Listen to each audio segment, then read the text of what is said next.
जादुई लहंगे के पेड़ का जादू। अरे वाह, ये कितनी सुंदर जगह है। यहाँ तो हर चीज जादुई है। वाह, ये पेड़ कितना सुंदर लग रहा है। हाँ संजना, ये जादुई दुनिया है और तुम इस वक्त जादुई दुनिया में हो। क्या जादुई दुनिया? मैं सच में जादुई दुनिया में हूँ। संजना थोड़ा आगे बढ़ती है तो उसे बहुत ही सुंदर लहंगों का पेड़ दिखाई देता है। अरे वाह, ये तो जादुई लहंगों का पेड़ है। मेरे पास तो पहनने के लिए कपड़े भी नहीं है। मैं अभी अपने लिए इस जादुई पेड़ से सुंदर सुंदर लहंगे तोड़ लेती हूँ। अरे ये क्या, ये टूट क्यों नहीं रहा? जादुई पेड़ नीचे आओ। अरे ये तो और ऊपर चला गया। तभी संजना के कानों में उसकी सौतेली माँ की आवाज आती है। अरे ओ महारानी आज सोती ही रहेगी या उठकर घर का काम भी करेगी? जब देखो कुंभकर्ण की तरह सोती रहती है। आई माँ, कितना सुंदर सपना था। काश मैं जादुई लहंगों को अपने हाथों से छुपाती। अब उठेगी भी या ऐसे ही पागलों की तरह हंसती रहेगी? कल की मार भूल गई है क्या? जी नहीं माँ, अभी जा रही हूँ। इतना बोलकर संजना घर के कामों में लग जाती है। तभी संजना की सौतेली बहन अंकिता सोकर उठती है। अरे 10 बज गए, मुझे तो आज शॉपिंग करने जाना है। जल्दी से नहाकर आती हूँ। सुन नौकरानी, जल्दी से मेरी ये ड्रेस प्रेस कर दे। मैं नहाने जा रही हूँ। और सुन, अच्छे से करना, वरना माँ से बोलकर फिर से तेरी पिटाई करवाऊंगी। इतना बोलकर अंकिता नहाने चली जाती है। संजना जल्दी से अपनी माँ को चाय नाश्ता देकर अंकिता की ड्रेस प्रेस करने लगती है। अरे वाह, अंकिता की ये ड्रेस कितनी प्यारी है। इस ड्रेस को पहनकर एकदम बड़ी सी लगेगी अंकिता। काश मैं भी ऐसे ही सुंदर ड्रेस पहन पाती। तुझे सुनाई नहीं दे रहा क्या? कब से तुझसे यह ड्रेस मांग रही हूँ। अरे हाँ अंकिता, ये लो तुम्हारी ड्रेस। कमीनी, यह क्या किया तूने? तूने मेरी सबसे फेवरेट ड्रेस जला दी। मैं तुझे छोड़ूंगी नहीं। माँ ये देखो ना, इस संजना की बच्ची ने क्या किया। अरे क्या हुआ? अब क्या कर दिया इस कलमोही ने? माँ देखिए ना, इसने मेरी सबसे महंगी ड्रेस जला दी। क्यों रे कलमोही, तूने मेरी बेटी की ड्रेस क्यों जलाई? माँ मुझे नहीं पता ये कैसे हो गया। मैं तो बस प्रेस कर रही थी। माँ, मैंने ये ड्रेस नहीं जलाई है। एक तो गलती करती है, ऊपर से झूठ भी बोलती है। लगता है तेरी जबान कुछ ज्यादा ही चलने लगी है। रुक, तुझे तो मैं अभी बताती हूँ। इतना बोलकर संजना की सौतेली माँ कामिनी उसे बहुत मारती है। माँ, ये ऐसे नहीं सुधरेगी। अगर आपने इसे ऐसे ही छोड़ दिया ना, तो आगे यह ना जाने क्या क्या नुकसान करेगी। इससे अच्छा है इसे इस घर से निकाल दो। तू बिल्कुल सही कह रही है बेटी। वैसे भी यह कलमुही किसी काम की नहीं है, बस खाकर मोटी भैंस बनती जा रही है। चल कलमुही, निकल जा मेरे घर से। माँ प्लीज मुझे माफ कर दीजिए। भला आप लोगों के सिवा मेरा इस दुनिया में है ही कौन? मैं कहाँ जाऊंगी माँ? आप जैसा कहेंगी मैं वैसा ही करूंगी। प्लीज मुझे घर से मत निकालिए। माँ, इसकी बातों में मत आना। ऐसे तो ये आगे भी अपनी गलती को दोहराते रहेंगी। ऐसा नहीं होगा बेटी। ठीक है, मैं तुझे एक शर्त पर इस घर में रहने दूंगी। तू बाहर जाके काम करके अपने पैसों से मेरी बेटी के लिए सेम ऐसा ही ड्रेस लेकर आएगी। तभी मैं तुझे इस घर में रहने दूंगी, ताकि तुझे पैसों की अहमियत पता चल सके। समझी? अब जा और जाकर काम पर लग जा। हे भगवान, अब मैं क्या करूं? कहाँ जाऊं? लेकिन मुझे एक बात समझ में नहीं आ रही। ड्रेस तो मैंने जलाई भी नहीं थी। फिर वो ड्रेस अचानक से कैसे जल गई? मैंने तो खुद अपने हाथों से उसे प्रेस किया था। अब मैं सेम ड्रेस कहाँ से लेकर आऊं? संजना पूरे दिन काम की तलाश में इधर उधर भटकती है, लेकिन उसे कहीं काम नहीं मिलता। मालकिन, मुझे आपकी दुकान में कोई छोटा मोटा काम मिल जाएगा क्या? नहीं, यहाँ कोई काम नहीं है। क्या पता काम करने के बहाने तू हमारी दुकान से कुछ चुरा कर भाग जाए। वैसे भी दिखने में किसी गरीब भिखारन से कम नहीं लग रही है। चल जा यहाँ से। संजना को हर कोई ऐसे ही दुत्कार कर भगा देता है। ऐसे ही शाम हो जाती है और संजना थक हार कर जमीन पर बैठ जाती है। उसे बहुत तेज भूख लगती है। हे भगवान, भूख के मारे मेरे पेट में तो चूहे कूद रहे हैं। मेरे पास तो पैसे भी नहीं है, क्या करूं? तभी अचानक से संजना के कान में मंदिर की घंटी की आवाज आती है। तेरा लाख लाख शुक्र है भगवान, तूने मेरे खाने का इंतजाम कर दिया। उसके बाद संजना मंदिर में जाकर अपने लिए खाना ले आती है और फिर एक पेड़ के नीचे बैठकर वो खाना खाने लगती है। से ही संजना खाने जाती है, वहाँ पर एक गरीब भिखारन आ जाती है। बेटी, मैंने कई दिनों से कुछ नहीं खाया, मुझे बहुत तेज भूख लगी है, कुछ खाने के लिए दे दो बेटी। इस गरीब की दुआ लगेगी, मेरी मदद करो बेटी। अम्मा यह लीजिए, आप यह खाना खा लीजिए। जीती रहो बेटी, भगवान करे जैसे तूने मेरी मदद की, ऊपर वाला तेरा भी हमेशा मदद करे। शुक्रिया बेटी। इतना बोलकर वह बुढ़िया खाना लेकर वहाँ से चली जाती है। संजना निराश मन से वहाँ से जाने लगती है। तभी वह देखती है कि एक खरगोश उसके पास आकर बहुत ही ज्यादा उछल कूद कर रहा है। मुझे ऐसा क्यों लग रहा है जैसे यह खरगोश मुझसे कुछ कहना चाह रही है। प्यारी खरगोश, शांत हो जाओ, बताओ मैं तुम्हारी क्या सहायता कर सकती हूँ। यह सुनकर खरगोश वहाँ से जाने लगता है। अच्छा, समझ गई, तुम मुझे कहीं लेकर जाना चाहते हो। अच्छा ठीक है, मैं चलने के लिए तैयार हूँ, अब चलो मेरे साथ। थोड़ी ही देर में वो खरगोश संजना को एक अद्भुत पेड़ के पास लेकर जाती है। उस पेड़ में से एक अद्भुत रोशनी आ रही थी और देखते ही देखते वो पेड़ जादुई लहंगों के पेड़ में बदल जाता है और वो खरगोश एक सुंदर परी में बदल जाती है। घबराओ मत संजना, तुम इस बार कोई सपना नहीं देख रही हो, यह हकीकत है। क्या? मेरे सपनों का जादुई लहंगों का पेड़? ये सब सच कैसे हो सकता है परी जी? संजना, सच्चे लोगों के सच्चे और अच्छे मन से देखे गए सपने हमेशा पूरे होते हैं, और तुम तो हमेशा दूसरों की मदद करती आई हो, और जो दूसरों की मदद करता है, हम परियां किसी न किसी रूप में उसकी मदद करने जरूर आते हैं।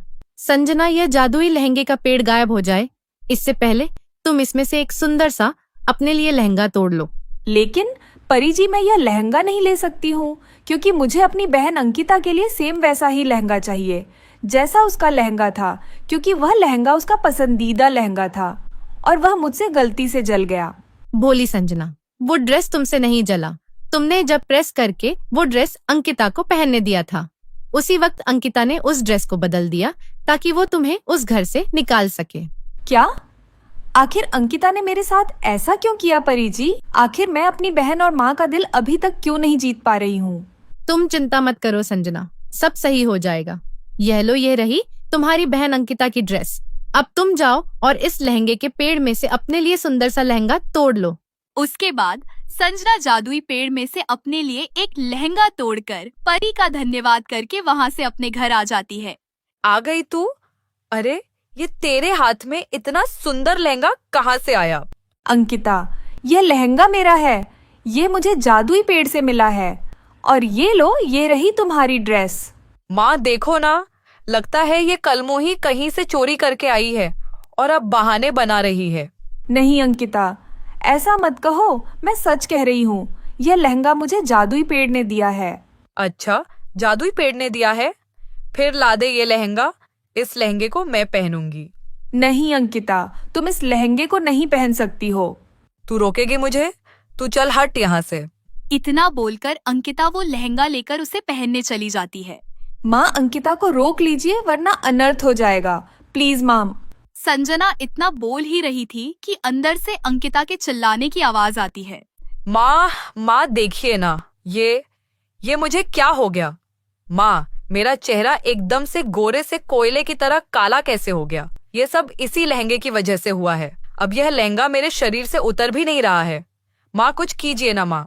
क्यों रे कलमोही, तू इस लहंगे में क्या जादू टोना करके लाई है जिससे मेरी बेटी का यह हाल हुआ है?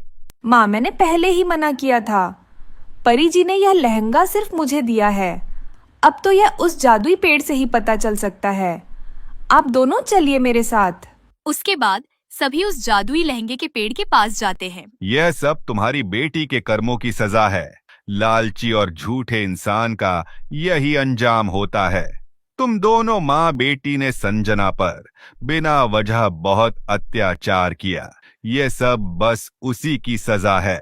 जादुई लहंगे के पेड़, कृपया इन्हें माफ कर दीजिए। यह मेरी माँ है और मेरी बहन है, इनसे अगर कोई गलती से भूल हो गई हो तो उसकी सजा मुझे दीजिए, लेकिन इन्हें माफ कर दीजिए जादुई पेड़। यह सुनकर अंकिता और उसकी माँ को अपनी गलती का एहसास होता है और दोनों माँ बेटी संजना से अपने की माफी मांगती है और उसके बाद जादुई पेड़ अंकिता को फिर से पहले की तरह ठीक कर देता है और फिर सभी मिलकर एक साथ हंसी खुशी रहने लगते हैं। एक गांव में निभा अपने पति जगत और बेटी पिंकी के साथ रहती थी। निभा का पति जगत सेठ के खेत में मजदूरी का काम करता था। वो उसके खेत की सिंचाई करता और उसमें सब्जियों की फसल उगाता था। फसल तैयार होने के बाद वह उसे बाजार में बेचता और पैसे लाकर सेठ को देता। बदले में सेठ उसे रोज की मजदूरी दे दिया करता था, लेकिन उतने पैसों में उनका गुजारा होना मुश्किल हो रहा था। घर चलाने में पति की मदद करने के लिए निभा दूसरों के घरों में काम किया करती थी। इस तरह दोनों पति पत्नी मिलकर किसी तरह जिंदगी की गाड़ी खींच रहे थे। एक दिन, निभा, कल खेत में फसल की बुआई होनी है। आज मैंने दिन भर मेहनत करके खेत को तैयार किया है। कल सुबह मुझे खेत में जल्दी जाना होगा। खाना जल्दी दे दो, मैं खाना खाकर जल्दी सो जाऊंगा। दिन भर काम करके बहुत थकान हो रही है। ठीक है, मैं अभी खाना लगाती हूँ। निभा खाना लगाती है और वे खाना खाते हैं। दूसरे दिन जगत खेत पर काम करने चला जाता है और निभा भी पिंकी को लेकर काम पर निकल जाती है। उस दिन जगत ने सेठ के खेत में गोभी की फसल लगाई। वो रोज फसल की देखभाल करता। इस बार फसल बहुत जल्दी तैयार हो गई। अरे, इस बार तो बहुत जल्दी गोभी की फसल तैयार हो गई। 2 दिन पहले ही तो मैंने फसल लगाई थी। आज खेत में बड़ी बड़ी गोभी खिल रही है। मालिक देखेंगे तो खुश हो जाएंगे। जगत खुशी के मारे दौड़ा दौड़ा सेठ के पास जा रहा था कि तभी उसका पैर खेत के चारों तरफ लगे कटीले तारों में फंस गया और जगत जमीन पर गिर पड़ा। जगत के पैरों में कटीले तार चुभ गए, जिससे जगत का पैर जख्मी हो गया। उसके पैर से खून बहने लगा। सेठ को इस बात की खबर लगी तो उसने उसे उसके घर पहुंचा दिया, लेकिन उसे ना तो उस दिन की दिहाड़ी दी और ना ही उसका इलाज करवाया। शाम को जब निभा घर पहुंची तो उसने जगत की हालत देखी। ये सब कैसे हो गया? आप तो चल भी नहीं पा रहे हैं। काम पर कैसे जाएंगे?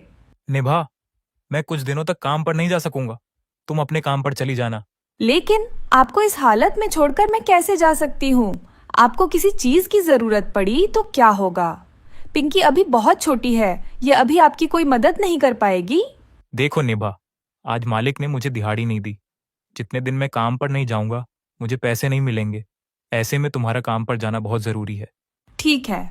लेकिन दूसरे दिन जगत के पैरों में बहुत तेज दर्द होने लगा और उसका जख्म बढ़ता चला गया, जिस कारण निभा काम पर नहीं जा सकी। जगत को अस्पताल लेकर गई, जहां जगत के पैरों के इलाज में उसके सारे पैसे खर्च हो गए। जगत की देखभाल करने के लिए निभा कुछ दिनों तक काम पर नहीं गई। कुछ दिनों के बाद जगत का पैर जब ठीक हो गया, तब वह सेठ के खेत पर काम पर गया तो उसने देखा कि खेत में कोई और काम कर रहा था। मालिक, आपने किसी और को काम पर रख लिया। आप तो जानते ही हैं कि मेरा पैर जख्मी हो गया था, फिर भी आपने मुझ गरीब के साथ ऐसा किया। अब मैं कहाँ जाऊंगा मालिक, और क्या कमाऊं? अरे सुनो, मैं तुम्हारे इंतजार में अपना नुकसान तो नहीं करवा सकता था ना, इसलिए मैंने तुम्हारी जगह किसी और को रख लिया। ऐसा है, तुम कहीं और काम ढूंढ लो, चलो जाओ। जगत मुंह बनाकर घर वापस आ जाता है। उधर निभा जब काम पर पहुंची तो उसकी मालकिन उसके ऊपर बहुत गुस्सा होने लगी। 4 दिन बाद काम पर आ रही हो, छुट्टी लेनी थी तो बता कर जाती। मालकिन, अचानक ही हादसा हो गया था। मुझे पहले से कुछ भी नहीं पता था। मेरे पति का पैर जख्मी हो गया था। वह चलने फिरने की हालत में नहीं थे, इसलिए मैं नहीं आ सकी। मुझे माफ कर दीजिए। लेकिन अब मुझे तुम्हारी कोई जरूरत नहीं है। मैंने तुम्हारी जगह पर किसी और को काम पर रख लिया है। ऐसा मत कीजिए मालकिन, मैं बहुत गरीब हूँ, मुझ पर दया कीजिए। अब कुछ नहीं हो सकता। अब तुम्हारे लिए यहाँ कोई काम नहीं है। इस तरह निभा का काम भी छूट जाता है। निभा पिंकी को लेकर घर आ जाती है। घर आकर उसने देखा कि जगत भी मुंह लटकाए बैठा है। अरे, आप काम से इतनी जल्दी कैसे आ गए? काम तो छूट गया। सेठ जी ने मेरी जगह पर किसी और को रख लिया। लेकिन तुम इतनी जल्दी कैसे आ गई? आज मालकिन के घर पर कोई काम नहीं था क्या? मालकिन ने भी मेरी जगह पर किसी और को रख लिया। अब हम क्या करेंगे? एक कैसी मुसीबत आ गई हमारे ऊपर। सब उस गोभी की फसल के कारण हुआ है। ना वह फसल इतनी जल्दी तैयार होती और ना मैं भागा भागा सेठ को बताने जाता। क्या गोभी की फसल? हाँ, मैंने सेठ जी के खेत में गोभी की फसल लगाई थी। जो 2 दिनों में ही तैयार हो गई थी, जिसे देखकर मुझे बहुत हैरानी हुई और मैं सेठ जी को बताने जा ही रहा था कि यह हादसा हो गया। अब जो होना था सो हो गया, हमें कहीं और काम ढूंढना होगा। हाँ चलो, हम काम की तलाश में चलते हैं। निभा और जगत उसी समय काम की तलाश में निकलते हैं। दोनों सारा दिन इधर उधर भटकते हैं, लेकिन उन्हें कहीं काम नहीं मिलता है। थक कर दोनों घर आ जाते हैं। आज तो कोई काम नहीं मिला। मुझे भी कहीं कोई काम नहीं मिला। पहले से ही हमारे पास पैसे नहीं थे। जो पैसे थे वह आपके इलाज में खत्म हो गए थे। हम तो भूखे रह लेंगे, लेकिन पिंकी के दूध के लिए तो पैसे चाहिए ना। तुम परेशान मत हो, आज काम नहीं मिला तो क्या हुआ, कल हमें कोई ना कोई काम जरूर मिल जाएगा। लेकिन दूसरे दिन भी उन्हें कहीं कोई काम नहीं मिलता है। पिंकी भूख से रो रही है, इसे क्या खिलाऊं? ना तो घर में अन्न का एक दाना है और ना ही दूध। पिंकी भूख के कारण जोर जोर से रो रही थी। पिंकी की हालत निभा से देखी नहीं जा रही थी। उसकी आंखों से भी आंसू निकल आए।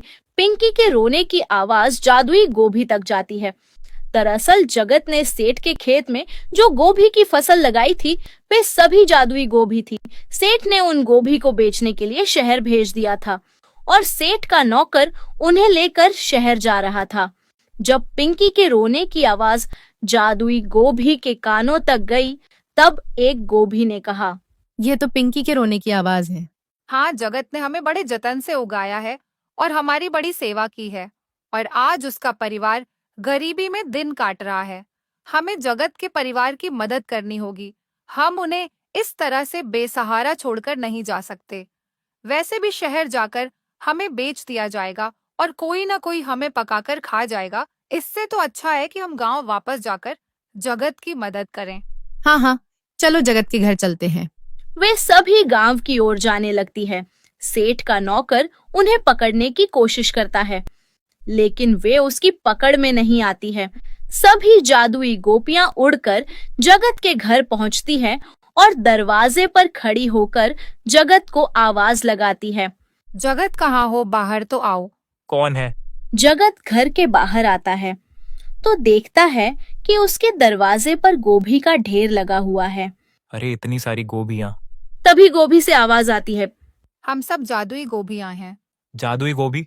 हाँ, हम वही जादुई गोभी है जिन्हें तुमने सेठ के खेत में उगाया था। लेकिन तुम सब यहाँ कैसे? हमने पिंकी के रोने की आवाज सुनी। हमें पता चला कि तुम और तुम्हारा परिवार बेहद मुश्किलों में है, इसलिए हम तुम्हारी मदद करने आई हैं। हमने अगर किसी गरीब और जरूरतमंद की मदद नहीं की तो हमारा जादू खत्म हो जाएगा। लेकिन तुम लोग मेरी क्या मदद कर सकती हो? तुम एक को भी उठाकर उससे जो भी मांगोगे वो गोभी वही चीज बन जाएगी। लेकिन इस तरह तो तुम सब खत्म हो जाओगी। नहीं, हम कभी खत्म नहीं होंगे। यकीन ना हो तो आजमा कर देख लो। ठीक है। जगत ने गोभी उठाकर उससे पिंकी के लिए दूध मांगा। तभी वह गोभी दूध में बदल गई। निभा ने पिंकी को दूध पीने के लिए दिया।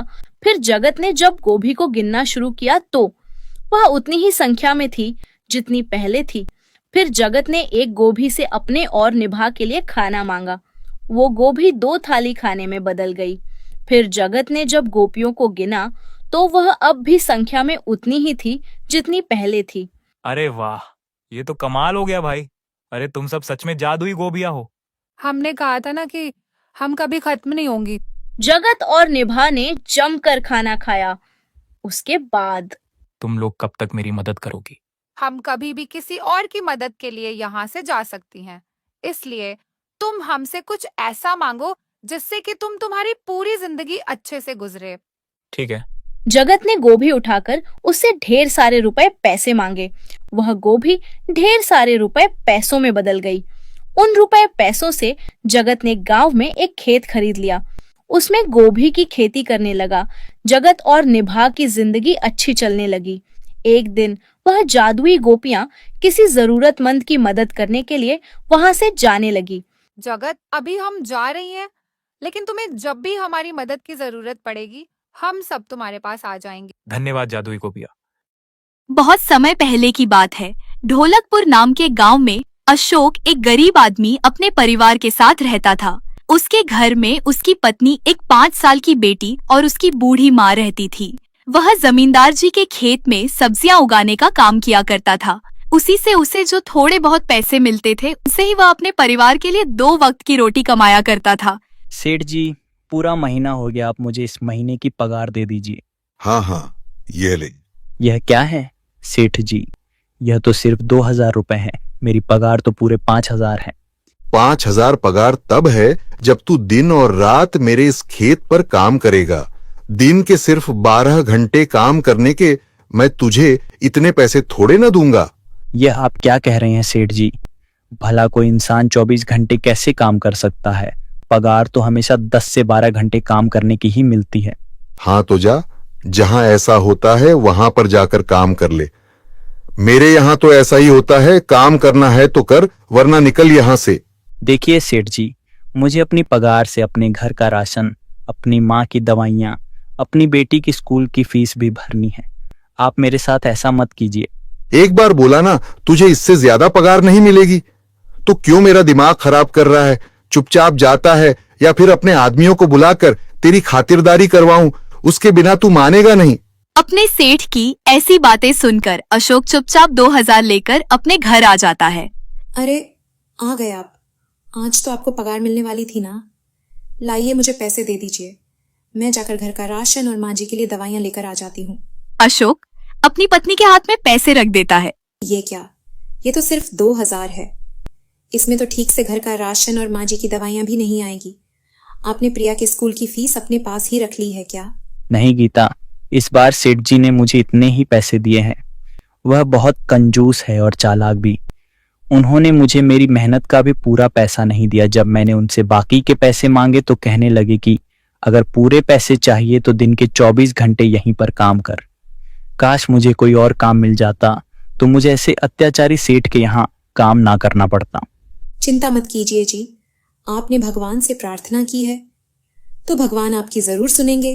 देखना, जल्द ही हमारे पास कोई हल निकल कर आएगा और आपको उस बुरे सेठ के यहाँ पर काम नहीं करना पड़ेगा। जब तक मैं सब्जी और आटा लेकर आती हूँ, आप घर का जरा ध्यान रखिए। ठीक है गीता। गीता कुछ पैसे लेकर बाजार से आटा और सब्जी लेने जाती है। भैया, ये सब्जी कितने की दी?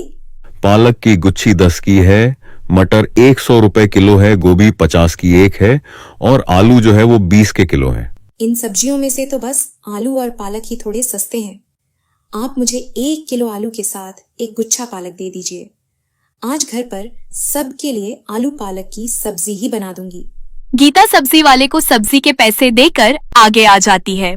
तभी एक बूढ़ी औरत अपने ठेले पर कुछ बैंगन रखकर बेच रही थी। वह गीता को आवाज लगाती है। बेटा, यह बैंगन बहुत ही ताजा है, तुम यह बैंगन खरीद लो। लेकिन माँ जी, मैंने तो अभी अभी बाजार से सब्जी खरीदी है। मैं कल आपके यहाँ से बैंगन खरीद लूंगी। बेटा, आज मेरी बिल्कुल भी बिक्री नहीं हुई। मुझे अपने पति के लिए दवाइयाँ खरीदनी है।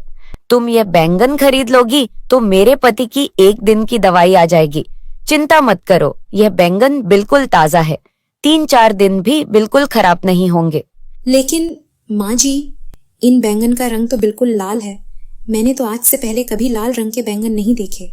बेटा, यह मेरे खेत के खास बैंगन है जो साल में 1 ही बार उगते हैं और यह जिसके भी पास जाते हैं उन्हें बहुत खुशी देते हैं। तुम इन्हें ले जाओ, तुम्हारे घर में भी बहुत खुशहाली आ जाएगी। लगता है यह माँ जी इन बैंगन को बेचने के लिए ऐसा बोल रही है, वरना अगर यह लाल बैंगन सचमुच खुशहाली लेकर आते तो यह माँ जी इन्हें मुझे क्यों बेचती? इन्हें अपने घर ही ना ले जाती। अरे बेटा, तुम मन मन में क्या सोचने लग गई? कुछ नहीं माँ जी। यह बैंगन कितने रुपए के हैं? यह सारे बैंगन तुम 50 रुपए में ले जाओ बेटा। इतने पैसों में मेरे पति की दवाई आ जाएगी। लेकिन मेरे पास भी सिर्फ 50 ही रुपए बचे हैं। अगर मैंने इन पैसों से बैंगन खरीद लिए तो घर पर दूध नहीं ले जा पाऊंगी। लेकिन कोई बात नहीं, एक दिन घर में दूध नहीं आएगा तो कोई बात नहीं, कम से कम इन बूढ़ी अम्मा के पति की दवाई तो आ जाएगी। ये लीजिए माँ जी, आपके 50 रुपए। आप मुझे ये सारे बैंगन दे दीजिए। तुम्हारा बहुत बहुत धन्यवाद बेटा, तुम बहुत ही नेक दिल की हो। ये लाल बैंगन तुम्हें बहुत खुशी दे। गीता लाल बैंगन को लेकर अपने घर पर आ जाती है। माँ, जल्दी से मुझे थोड़ा सा दूध दे दो ना, मुझे बहुत तेज भूख लगी है। माफ करना बेटा, लेकिन आज घर में दूध नहीं है। तुम्हें भूख लगी है ना? मैं अभी सबके लिए खाना ही बना रही हूँ, तुम बस थोड़ी देर बैठो। मैं आलू बैंगन की सब्जी और रोटी बनाकर बस अभी लाती हूँ। ठीक है माँ। गीता सब्जी बनाने के लिए लाल बैंगन को धोने के लिए जाती है, लेकिन वह जैसे ही पानी का नल चालू करती है तो उसे एक आवाज सुनाई देती है। अरे अरे अरे, जल्दी से इस पानी के नल को बंद करो, मुझे बहुत सर्दी लग रही है। अरे ये आवाज कहाँ से आ रही है? यहाँ तो मेरे अलावा और कोई भी नहीं है। कहीं प्रिया तो मेरे साथ कोई मजाक नहीं कर रही? गीता इधर उधर देखती है, लेकिन उसको वहाँ पर कोई भी नजर नहीं आता तो वह नल बंद करके अंदर सब्जी बनाने चली जाती है। जल्दी से खाना बना देती हूँ, सबको बहुत जोर से भूख लगी है। गीता जैसे ही लाल बैंगन को काटने के लिए अपने हाथ में उठाती है, वैसे ही लाल बैंगन उसके हाथ से उछलकर नीचे जमीन पर गिर जाता है। अरे मैं अभी अभी तो इन बैंगन को धोकर लाई थी और यह है कि अपने आप उछलकर जमीन पर गिर रहे हैं। मुझे जल्दी से सब्जी काटने दो, मुझे सबके लिए खाना बनाना है। अरे अगर तुम हमें काट दोगी तो हमारी सारी जादुई शक्तियां खत्म हो जाएंगी। अरे फिर से वही आवाज। आखिर यह आवाज बार बार आ कहां से रही है? जरा ध्यान से देखो, मैं हूँ जादुई लाल बैंगन और ये सब लाल बैंगन मेरे भाई बहन हैं। हम यहाँ पर तुम्हारी मदद करने आए हैं। गीता जैसे ही उन लाल बैंगन की तरफ देखती है तो वो हैरान रह जाती है, क्योंकि उन सभी की दो प्यारी प्यारी आंखें थी। हे भगवान, यह उस बूढ़ी अम्मा ने मुझे कैसे बैंगन दे दिए? इन सबके तो मुंह और आंखें हैं, कहीं यह सब कोई भूत तो नहीं है? अरे नहीं नहीं, हम कोई भूत नहीं है, हम तो जादुई लाल बैंगन हैं। हम परलोक से आए हैं। वो बूढ़ी अम्मा कोई आम इंसान नहीं थी, बल्कि परिलोक की परी थी। वो बहुत बार पृथ्वी लोक पर जाकर लोगों की परीक्षाएं लेती हैं। जो भी व्यक्ति उनकी परीक्षा में सफल हो जाता है, वह हमें उनके पास भेज देती है, ताकि हम उनके पास जाकर उन लोगों की मदद कर सकें। लेकिन तुम तो सिर्फ बैंगन हो, तुम भला मेरी मदद कैसे कर सकते हो? हमने तुमसे कहा ना कि हम कोई आम बैंगन नहीं है, हम जादुई लाल बैंगन हैं। तुम हमसे जो भी मांगना चाहती हो मांग सकती हो, हम तुम्हें सब कुछ देंगे। अच्छा, तो फिर तुम मेरे परिवार के लिए अच्छा सा खाना बना दो। घर में सभी को बहुत भूख लगी है और अब खाना बनाने का समय भी नहीं बचा है। मेरे घर वालों ने वैसे भी बहुत समय से कुछ अच्छा नहीं खाया, तो तुम उनके लिए स्वादिष्ट पकवान बना दो। ठीक है गीता, मैं अभी तुम्हारे परिवार के लिए स्वादिष्ट खाना बनाकर तैयार करता हूँ। जादुई लाल बैंगन अपनी आंखों को बंद करके कुछ मन में बोलता है। तभी वहाँ पर बहुत सारे खाने के स्वादिष्ट व्यंजन आ जाते हैं। अरे वाह, इतना सारा खाना, वह भी इतना स्वादिष्ट। तुम्हारा बहुत बहुत धन्यवाद जादुई लाल बैंगन। मैं अभी अपने घर वालों को खाना परोस कर आती हूँ। गीता जैसे ही अपने घर वालों को खाना परोसने जाती है तो सभी घर वाले भी हैरान रह जाते हैं। गीता, घर पर तो खाने के लिए इतना सब कुछ था ही नहीं, तो तुमने इतनी जल्दी हमारे लिए इतना सब कुछ कैसे बना दिया? अशोक के इतना पूछने पर गीता उसे जादुई लाल बैंगन के बारे में बताती है। क्या कहा जादुई लाल बैंगन? अगर वह सच में जादुई है तो तुम उनसे प्रिया की स्कूल की फीस भी मांग लो। अगर वह हमारी मदद कर देगा तो मैं अगले महीने उसके पैसे वापस लौटा दूंगा। मैंने तुम्हारी बात सुन ली है अशोक, लेकिन तुम्हें मेरे पैसे लौटाने की कोई जरूरत नहीं है। मैं तो यहाँ पर वैसे भी तुम्हारी मदद करने ही आया हूँ। मैं अभी दे देता हूँ पैसे। जादुई लाल बैंगन फिर से अपने आंखें बंद करके अपने मन में कुछ बोलता है। फिर वहाँ पर एक बहुत ही बड़ी लकड़ी की संदूक आ जाती है। ये लो अशोक, इस संदूक के अंदर तुम्हारे लिए पैसे हैं। अशोक जैसे ही उस संदूक को खोलकर देखता है तो उसके अंदर ढेर सारे पैसे और हीरे जवाहरात होते हैं। मैंने तो बस अपनी बेटी की स्कूल की फीस मांगी थी, लेकिन तुमने तो मुझे इतना सारा धन दे दिया। भला मैं इतने धन का क्या करूंगा? तुम सचमुच बहुत ही भोले हो। इस धन से तुम अपनी जिंदगी को आसान बना सकते हो। तुम अपना कोई काम शुरू कर सकते हो जिससे तुम्हें किसी की गुलामी करने की जरूरत ना पड़े। मेरी यह जादुई संदूक कभी अपने अंदर से धन को खत्म नहीं होने देती। तुम इसके अंदर से जितना भी धन लोगे उतना ही धन इसके अंदर वापस आ जाएगा। तुम्हारा बहुत बहुत धन्यवाद जादुई लाल बैंगन। इसमें धन्यवाद की कोई बात नहीं अशोक, यही तो मेरा काम है। अच्छा, अब मैं चलता हूँ, मुझे अब परिलोक पहुंचना होगा। इतना कहकर जादुई लाल बैंगन वहाँ से गायब हो जाता है। उसके वहाँ से जाते ही अशोक का टूटा फूटा पुराना घर बिल्कुल नए घर में बदल जाता है। अब अशोक गांव का सबसे अमीर आदमी बन जाता है, लेकिन उसके बाद भी उसके अंदर थोड़ा सा भी अहंकार नहीं आता। जब भी कोई गरीब या जरूरतमंद उसके पास मदद मांगने आता है तो वह किसी को भी मदद के लिए मना नहीं करता। इसलिए वह जादुई लाल बैंगन के जादू से दिन दोगुनी और रात चौगुनी तरक्की करता है।